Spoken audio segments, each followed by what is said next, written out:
Welcome to the podcast today. I have my good friend Mickey. He is the founder of Arcadia.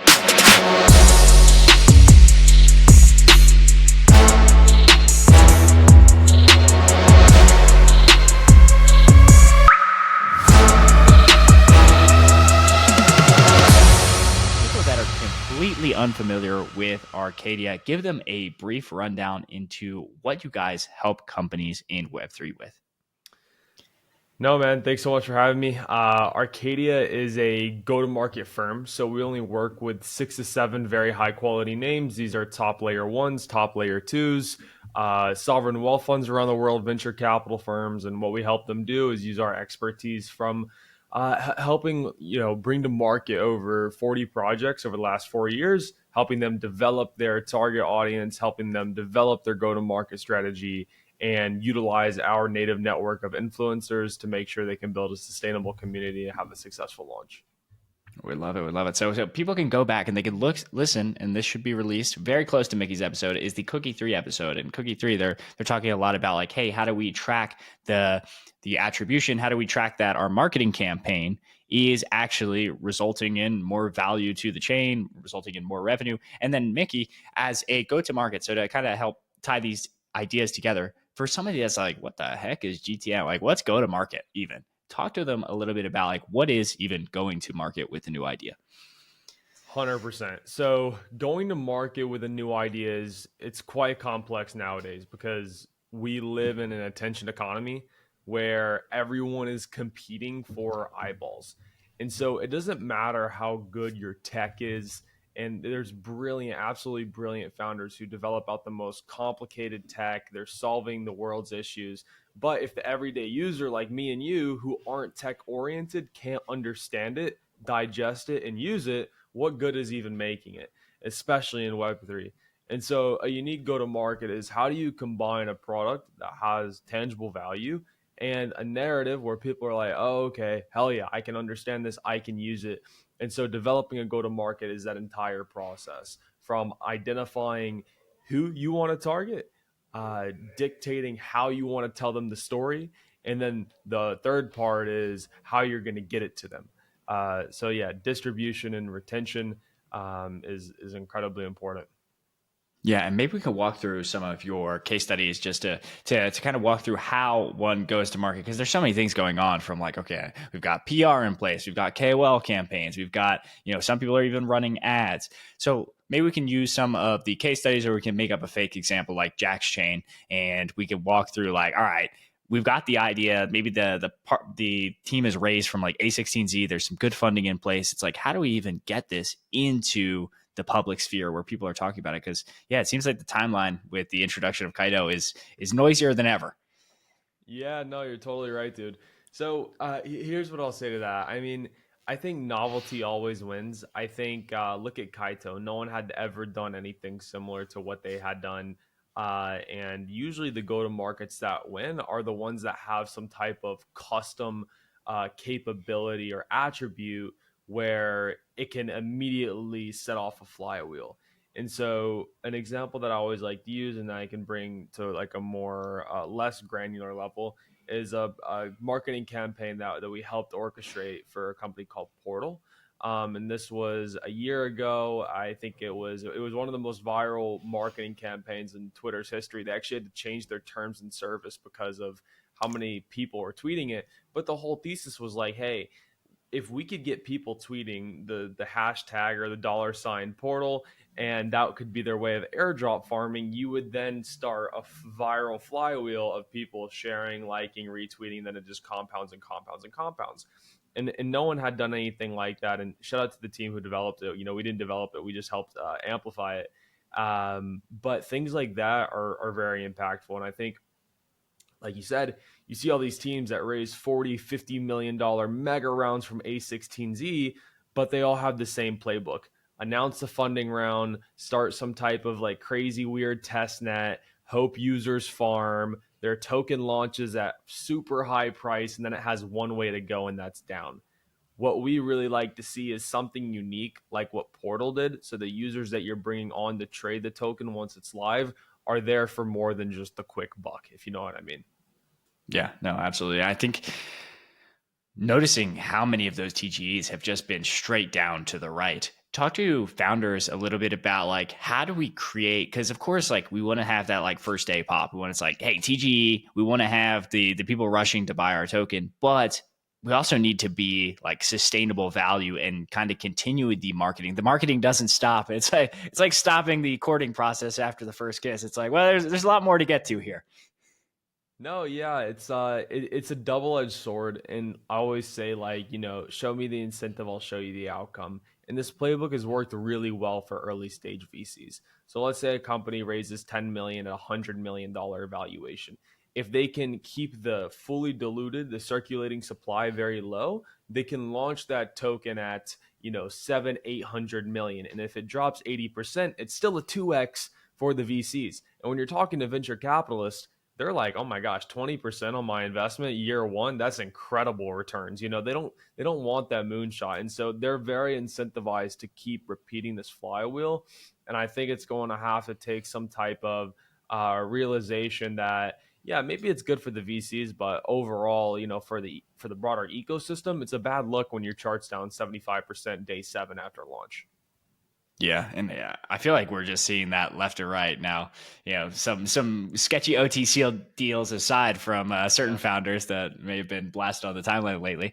It's very difficult. So let's talk a little bit about the actual mechanisms to get people to market, because with Cookie 3 and some when we interviewed Justin and Emily for the more marketing style podcast, there's so many different channels to focus on. Like there's KOLs, there's like, hey, should I get myself a Yapper leaderboard, or should I do Zeely campaigns? Talk to us a little bit about some of the channels that you've seen be very effective, and then we can also get into some of the channels where you're like, I don't think it's really needed.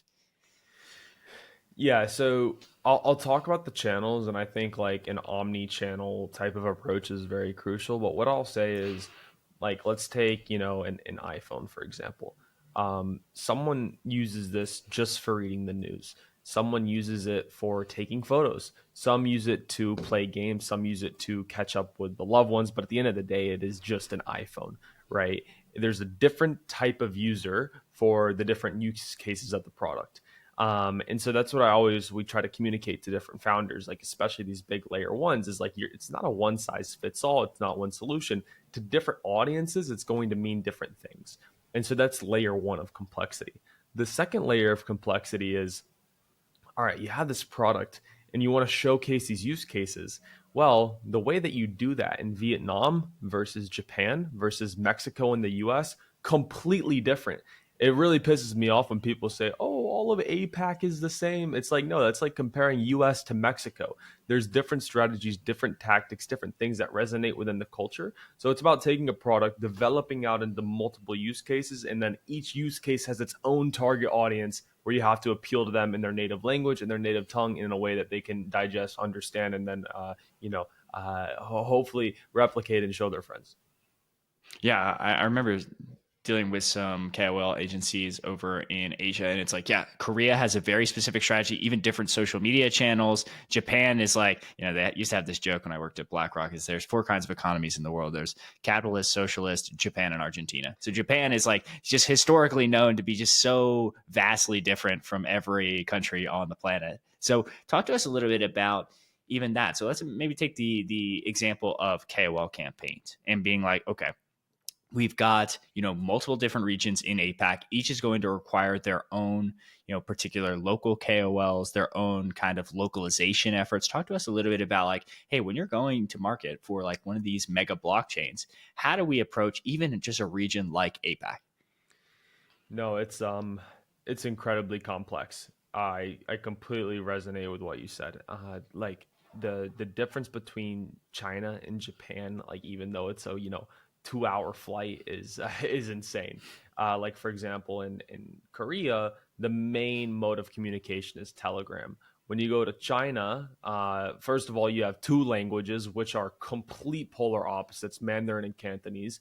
And the main mode of communication is WeChat.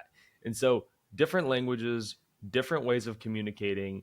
And I think in China, they have a total different feel for products. So in China, the individuals there, they really like the casino elements of crypto. They like the things that are more high risk. Where in Japan, the regulatory regime doesn't allow for any of that.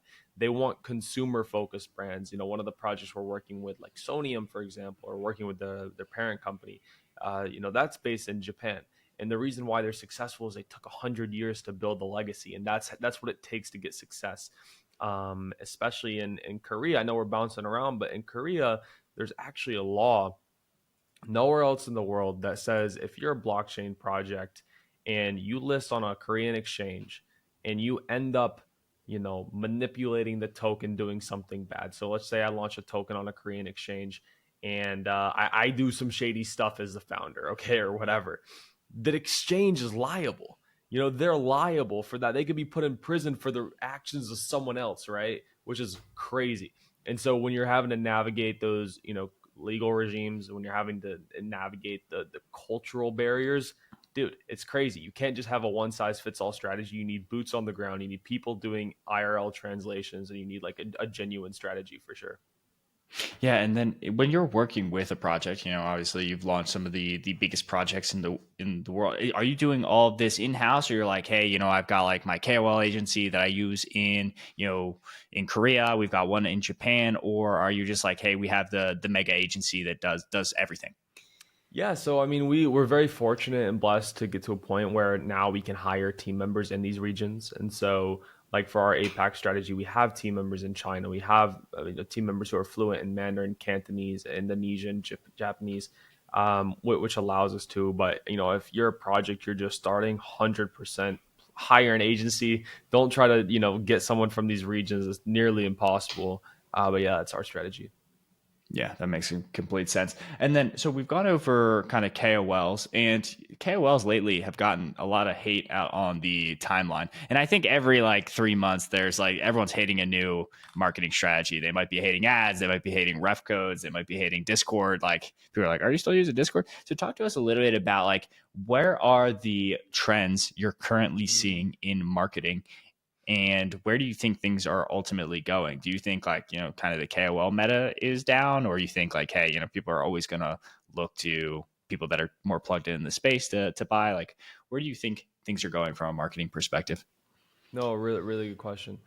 I think it's changing. When I first started this company in the bull run of 2021, it was like an influencer could post a ticker and people would ape into that. They had no compliance. They didn't care. It was just like, buy this, it's going to the moon. It worked really well.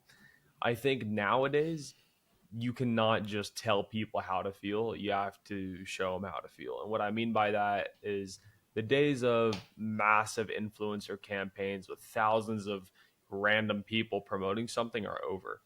Now it's about how do we onboard a very intimate group of maybe 20 to 30 influencers who have a very high overlap between their audience, the products they're promoting, and a very long time frame in what they're doing.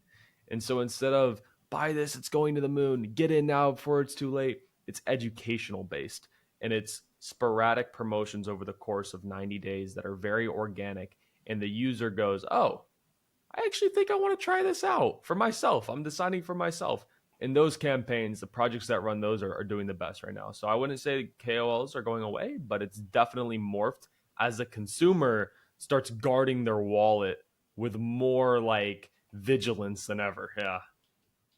Yeah, that makes complete sense. So, okay, you do the research, you identify, you're like, hey, these are the 10 KOLs, these are the 20 KOLs, 30 KOLs, what have you, that are really aligned with maybe we're an AI company, they talk a lot about AI agents, and we're going to get them on board. Now, that is from the KOL perspective. The other thing we've seen a lot of, and this is probably as a result of Kaido and Portal, is kind of people promoting like how do we get more organic content out there on the timeline, which kind of causes a difficult flywheel actually, because with more people posting, it's more difficult to get noticed. So what are you recommending for like founders and for teams? Is it like, hey, we rely on KOLs, or hey, we need to do this in concert with a lot of organic posting on our end? Yeah, it's twofold. The strategy is always twofold. You have something for the Trojan horse, and then you have something for retention. And what I mean by that is you're 100% right.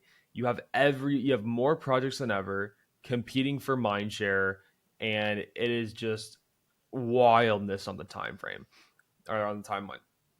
And so what you have to have some type of initial way of garnering the user's attention, because saying, for example, like one of our clients, hey, we're a zero proof layer one EVM compatible roll up. People are like, what the hell? Like, that makes no sense. So you have to hit them with something that's going to get their attention, right? Here's our points program. Here's our staking incentive. Here's our big announcement, our big catalyst. So it's like the top of the funnel needs to be that, like, absolutely geared for that initial, like, oh, okay, these guys are legit. And then the funnel has to be complete value retention and figure out how to keep the user involved in the ecosystem. What this doesn't look like is these points and farming programs that everyone's doing. It's very fleeting. What it does look like is a ton of education on the product, why it's good, the team, the backers, the vision, the funding, and that allows the user to want to stay in the ecosystem rather than just leave immediately. And so that funnel is like incredibly important to get it like 100% perfected. Yeah, let's talk about like maybe a common funnel that you might see in Web3. It might be like, top of funnel posting on Twitter that may lead people into like a Telegram group or a Discord group, and then there's some kind of conversion event at the very bottom. Maybe it's claiming a whitelist or minting an NFT. Talk to us a little bit about like you know the funnels that you started to see at the beginning of your career when you started, and where you've seen kind of funnels evolve and maybe the level of sophistication we're seeing, because back in the day it was a lot easier in my opinion. Yeah, back in the day, it was like, here's an ICO, and if you put money in, you're going to make 50x, right? Yeah. And now, like, that's been completely competed away, where you have to, I think the most important thing in today's day and age is funding rounds, man. Like, if you're not backed by top tier VCs, it's very hard to get attention. And usually that's the top of the funnel. The second part of the funnel is like, what type of mode or outlet or program are you keeping people incentivized with? And this goes back to what we were harping on. I'm not going to name names, but we've seen a lot of projects bring in a ton of users. They have millions of testnet users. No one is there because they like the tech. They're there for the airdrop, right? And so the moment that the airdrop happens, the token goes out, you see these massive outflows of projects. I think this is something new that wasn't around in the in the ICO days. And I think where it's really going is like, it's going to be a competition of who can retain these users. There's so many places you can stake money. There's so many places you can farm airdrops, and the ones who differentiate themselves are going to win the biggest. Yeah, I was actually talking with the CMO of Cookie 3 about this, and one of the airdrops I didn't see dump the most was Kaido. And I have a theory is that it's because they actually funded people that were influential in the space. Is because the airdrop usually historically, no offense to many projects, is largely going to like airdrop hunters that are based in like, we'll say like India, Nigeria, Jakarta, places like that, where they need quick cash immediately, and they may not have like a strong thesis on the project itself. So what do you think about airdrops? Do you feel like they're still a good thing to do, and like you need to incentivize people to work on this tech? Because at the end of the day, like not that many people are interested in the ZK rollup solution to quantum blockchains. No, yeah, I mean, I think airdrops are something that's very native to Web3, and that's incredibly important. Like, some of the projects we've marketed, people who have gotten the free airdrops have called me saying, Mickey, I paid off my dad's chemotherapy with this money. I don't think that's possible. And in any other industry, seriously, I don't know where this happens, where you can just like create this value out of thin air with new tech. It's not possible. So I love the concept. I just think the method of delivery is getting a bit convoluted. And so maybe instead of allocating 20-30% of your supply, where let's say you launch at 500 million, that's a few $100 million, the goal should be, let's launch at 10 billion, allocate 2-3% of our supply, so it's still $200-300 million, but the other 97% of our tokens are going to actually do real things in the ecosystem. That's part one. Mm. Part two is having a token that actually is important. We see a lot of products and it's like, what did you need a token for, dude? You Yeah. invented a problem, then you released a token to fix a problem that didn't exist beforehand, right? And we see that all the time, and it's like, okay, does the token actually play a real role in an ecosystem that makes sense as a governance token, as a gas token, whatever it is? It's like, okay, fine. But if it doesn't, yeah, those airdrops are toast. Users are toast. Yeah, well, what would you say to? Because I've talked to a lot of founders, obviously confidentially, that are like, I don't really think my project needs a token, but we have VCs and their lockup period. It's not like the traditional, Silicon Valley where they're looking for like 4+ year lockup. What would you say to founders? Like, is it just that they have to figure out a way to put utility in their token? Like at the end of the day, like what the F is even a governance token? Yeah, I mean, like for some of these protocols, it makes a lot of sense. Like for some very tech heavy protocols, like layer zero, for example, or a Hmm. lot of these different layer ones where it essentially powers the blockchain. The blockchain cannot function without a token. But if you're some social SaaS, marketplace, something or another, it really just seems like a token is a method of extraction. And I think the question that founders need to ask themselves is like, are you launching a token because it's actually important in your business, or are you launching a token because you want the token to be the business?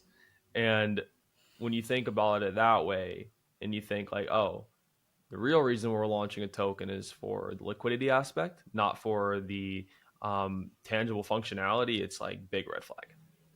Yeah. The other thing that, not to bash tokens, and we can get into this, I know, is when you release a token, it becomes a product in and of itself. So most blockchains itself are multi-sided marketplaces. So you need the developer in order to build dApps to go there. You need users to come and use those dApps, and then you then introduce a token, which then brings in we call like retail investors. So given the complexity of marketing a blockchain, like how do you work with a company when they're like, hey, I technically have these like three separate products that I need to market all to different user bases? Yeah, look, I mean, I want to be clear about something. You don't need a token to make a lot of money in Web3. That's like the first thing founders need to realize is that there are some immensely successful products, some of the most successful products in all of crypto from a revenue generation standpoint that don't have a token. And I think the moment you launch a token, you immediately get these different subset of the communities who are all using the token for different reasons. And then you have like 10 girlfriends who are always annoying you all the time. And if the token doesn't have a genuine role in the ecosystem, these flaws are going to expose themselves very quickly. And so when it comes to like a variety of community members wanting a token for a different reason, you have to make sure that the moment that things launched on day one, that it solves those different issues, right? That this token can relate to these different target audiences in a different way, and if it doesn't, it's just like a house of cards. It's very easy to fall. You know what I mean? Yeah, that makes complete sense. And I want to be very mindful of your time. So finally, for people that are interested in working with Arcadia, where can they go reach out to you, learn more a little bit about your products and services and how they can connect with you online? Yeah, I mean, I love to give people a quick overview of the ecosystem, Yeah. just as like an outro. I don't know when this will be posted, so let's hold off for like a week before we make this announcement. So I guess I'm leaking alpha here, but yeah, we have Arcadia, which is what we're known and loved for. We only work with 7 companies. The issue with Arcadia is that we're very high touch. The client quality is very high, and so by nature we turn down a lot of work, and so we spun up a sister company called Pandora, which is like that early stage grassroots marketing for earlier companies. Maybe just raised a pre-seed seed round. So yeah, it's Arcadia, it's Pandora, and then an acquisition we just made. I'm really really excited about it because I think the viewers of this video and this podcast will probably love it. Is called GTM3, and it's one of the most prominent, I'd say, builders communities in Web3. This is private VP of growth, head of strategy for Coinbase, Tether, JP Morgan, and they've all come together in this one community to talk about crypto. And we just acquired it. We're going to be announcing this soon. And so would love to chat with some people in there. It's an application based group. So yeah, that's where you find me. Find me on my Twitter. I yap a lot. And that's pretty much it, man. Absolutely. Well, I'll put all the links in the description. Congratulations on the new acquisition. So if people qualify, reach out to Mickey and see if you can get in that group. And we will talk to you all soon.